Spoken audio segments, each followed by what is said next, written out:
Hi there, Year 10, Mr. Stevenson here again. This is just a recap lesson on Act 2, Scene 2, the balcony scene. I thought I'd just show you where we've got up to. We've done context, the prologue, and Act 1 to Scene 5 is all been done already. You've looked at all of that. Please go through and recap what we've done so far. It's good that we get into the habit of going back over the work that we've already done. There's Act 1 in front of you now, and we'll be going over Act 2, Scene 2 today. Okay, so this is just a recap of Act 2 now. Act 2, Scene 1 and Act 2, Scene 2, what we've done so far. So in Act 2, Scene 1, having left the feast, Romeo feels he can't go home, but longs to be with Juliet. He leaps the Capulet orchard wall, and he hears Benvolio and Mercutio making remarks about his obsession with Rosaline and joking about it to encourage him to come out of his hiding place, which he doesn't do, and eventually they leave. So now in Act 2, Scene 2, Romeo is in the orchard and he stands beneath Juliet's bedroom window and she doesn't know that he's there. So she appears on the balcony, does Juliet, and she reveals her love for Romeo, thinking that she is alone, in a long soliloquy that we looked at last lesson. Okay, now she despairs over the feud and the problems it creates, and Romeo listens, and when Juliet calls on him to doff his name, he reveals himself. They exchange their love for each other and how much they care about each other. But then the nurse calls Juliet away. But then she does eventually come back, and at that point they agree to marry. So a big deal now. They've agreed to marry based on the confessing their love for each other. So Juliet promises to send a messenger the next day so that Romeo can explain the wedding arrangements. So they arrange to meet the next day. The scene concludes as day breaks and Romeo leaves to seek the advice of Friar Lawrence, just to make sure he feels as though he's doing the right thing. But obviously this idea of taking names and family honour is still in the air, and there are some doubts. So today we're just going to go back over that Act 2, Scene 2 that we looked at, and we're also going to just have a quick reminder of a few things such as motifs that we did touch on last lesson. So on the next slide I'll talk about that and then we'll continue on from there.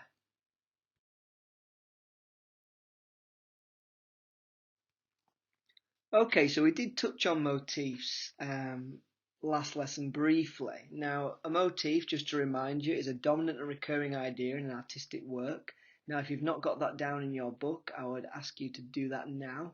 Remember to write the date and title. The title is Scene 2, the Balcony Scene Recap. And also to just write down motif and the definition, a dominant and recurring idea in an artistic work. Now, with that definition in mind, the main motifs and the recurring ideas in Romeo and Juliet are as follows. So religion, an example being winged messenger of heaven, so that idea of heaven linking to religion. Names and family, which links to the theme of family honour.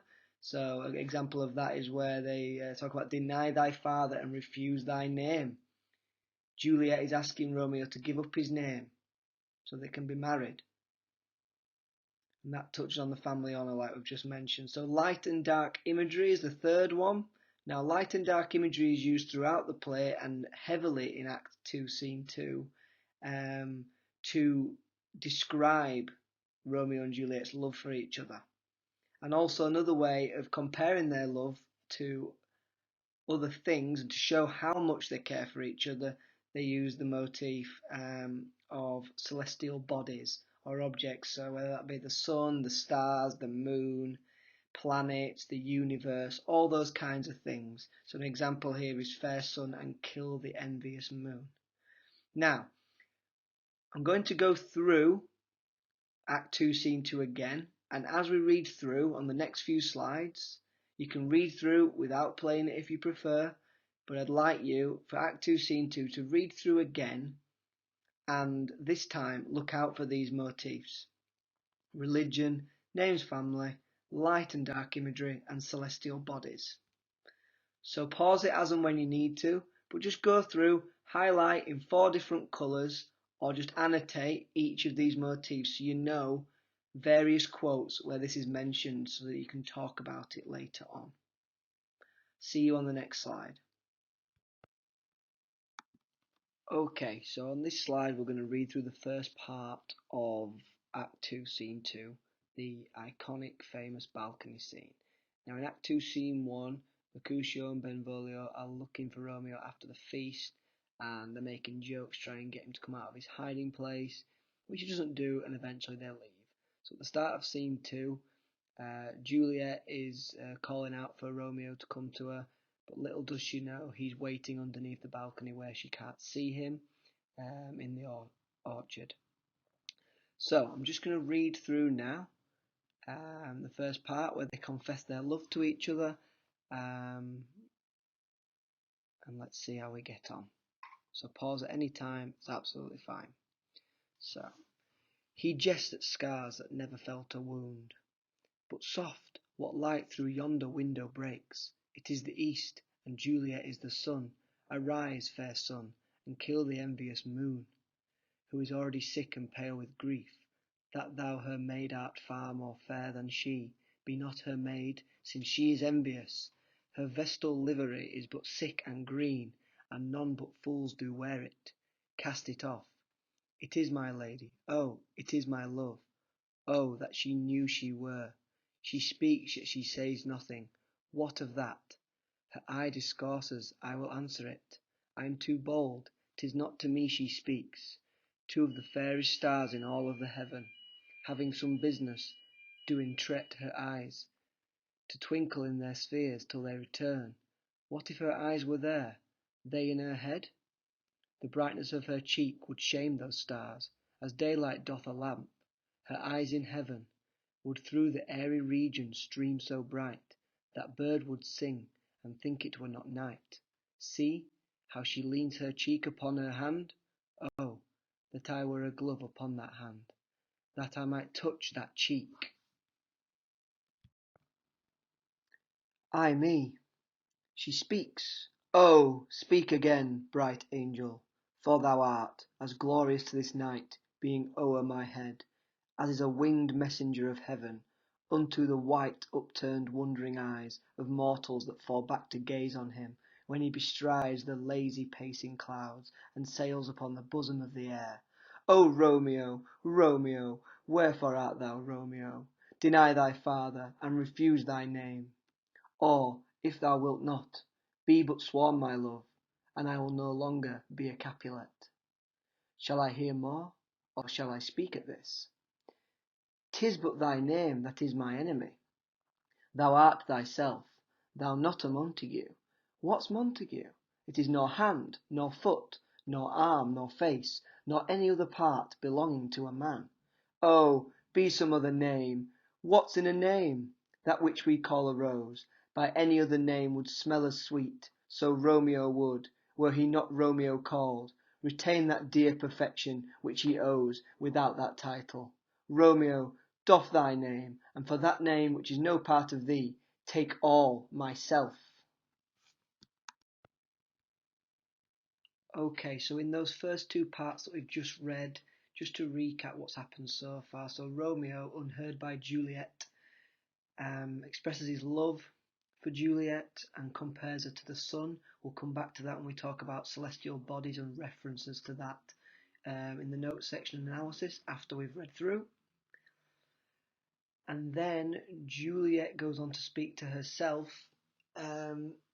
about her desire for Romeo to refuse his own name. And what we're going to see now is Romeo making himself known and agreeing to do what Juliet wants and refuse his name as an act to show her how much he loves her.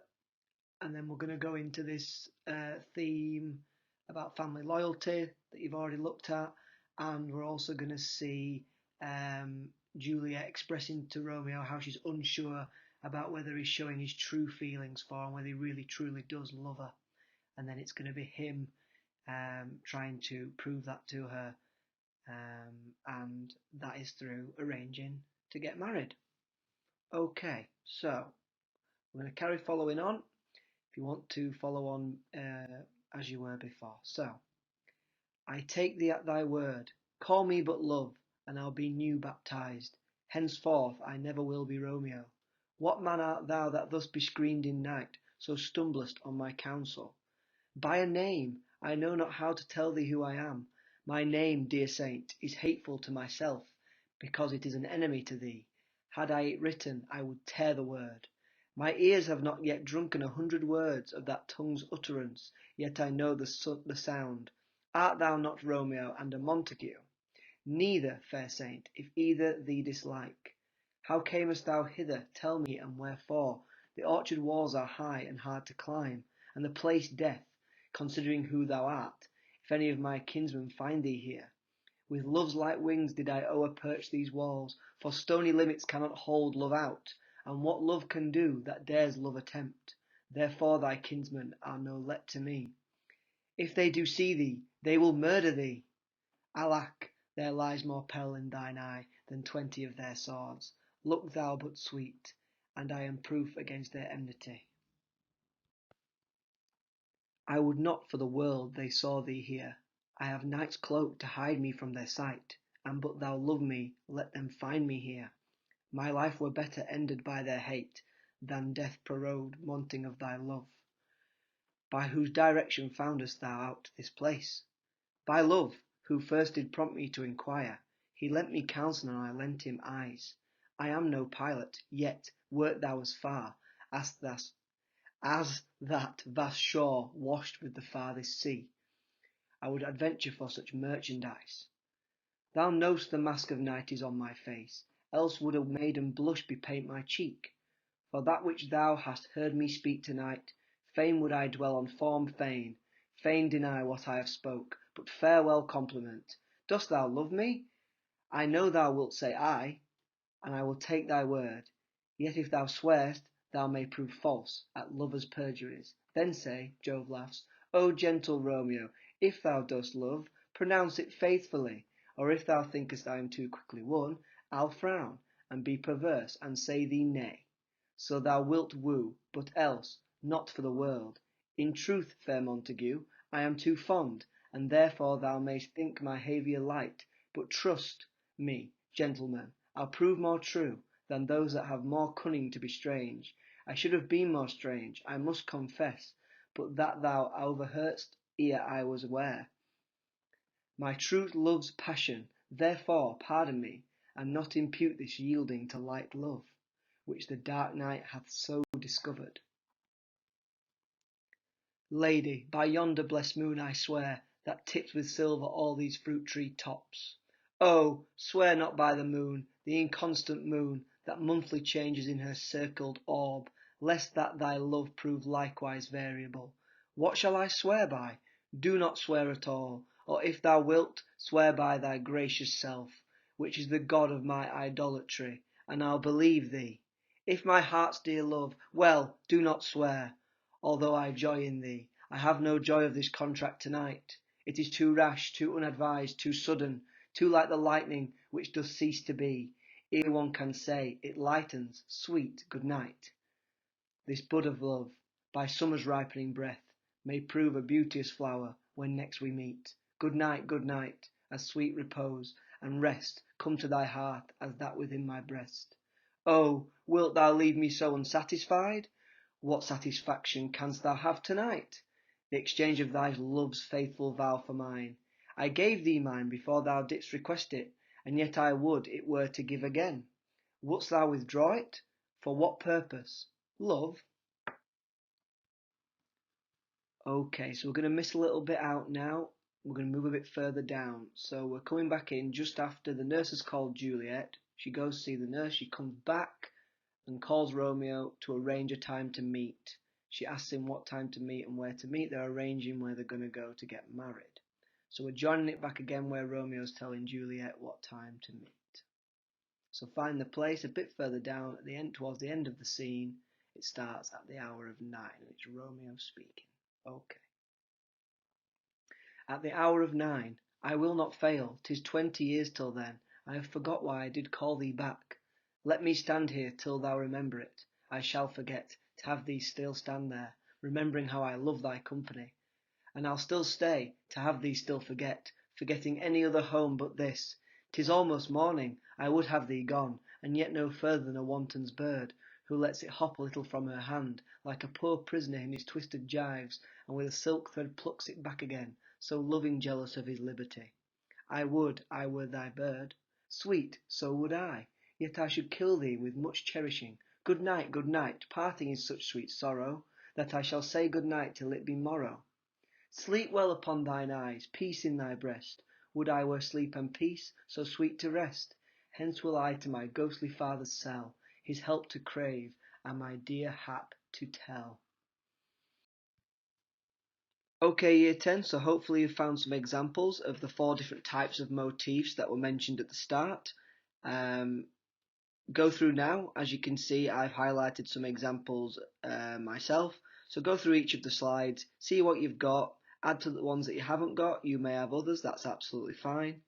It's just so we've got something that we can write about in the future, something to remember, some key quotes. That's all for today. Make sure you've done that, and I'll see you next lesson. Over and out.